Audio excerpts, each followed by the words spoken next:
If you've been thinking about starting your own business or wondering if entrepreneurship is even for you, then I'm talking to you. But if you have no desire to work for yourself or increase your income, don't waste your time watching this video. These are all things that I've learned from my own journey of working for myself for 2 years and hitting the highest income months of my life. And now I've transitioned back into a full-time position so that I can pivot and build my new business. Let me just tell you, working full-time while building a business is not for the weak. But entrepreneurship is not for everyone, so obviously that makes sense. All right, so let's just get into this video. If I was your mentor or your business coach or whatever, this is what I would tell you.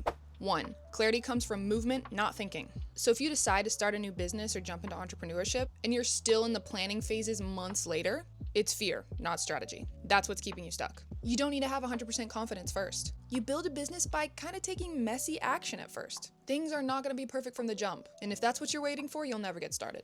2. You don't need a flawless idea. What you need is grit. What do I mean by this? Is you're probably obsessing over the perfect business idea because deep down, you're afraid of failure. And I know it probably sounds cliche, but each failure just brings you closer to success, so you cannot be afraid to fail. The truth, your first idea probably isn't the one, but showing up anyways, it's what's gonna get you to what works. 3. Entrepreneurship is not sexy.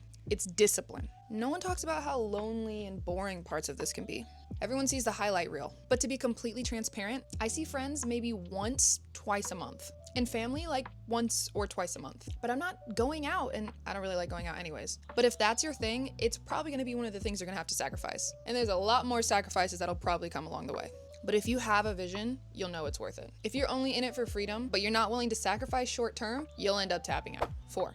Imposter syndrome is a sign that you're growing. If you're doubting yourself, good. It means you're doing something new. And it's not actually the worst thing in the world to be your biggest critic. At least then, you know that you will hold yourself accountable. Confidence doesn't come first. You quite literally might have to fake it to make it. 5. Your dream life is on the other side of doing all those hard things that you don't want to do. There's literally studies that show that making the active decision to do the things you know are good for you but that you don't want to do will literally change your brain chemistry in a good way. But you have to consistently do the things you don't want to do. You got to show up even when it's boring or confusing or uncomfortable. Every successful entrepreneur you admire, they probably did it tired. They probably did it scared out of their minds, but they did it, bottom line. And 6, you already know enough to start. So if all you're doing is trying to learn, you're just avoiding the risk. You don't need another course, you don't need another coach, or another year of overthinking. You just need conviction and to frickin' start. I know people who would spend years, months after months after months just learning, course, YouTube, and then never actually did anything. Knowledge and learning is nothing if you don't put it into action. Take the first step. Get into the room with the people you want to be in the room with. Start making offers. Mess up. That's all part of the game.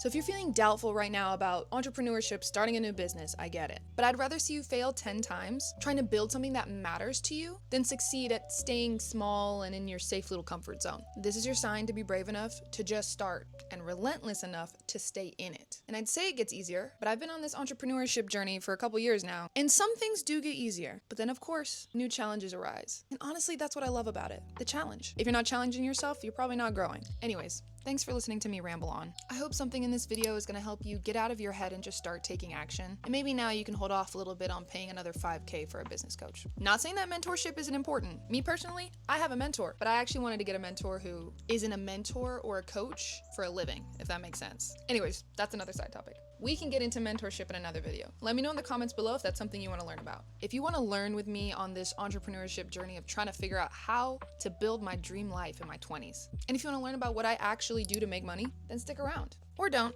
I'm gonna be here either way. I'll see you in the next video.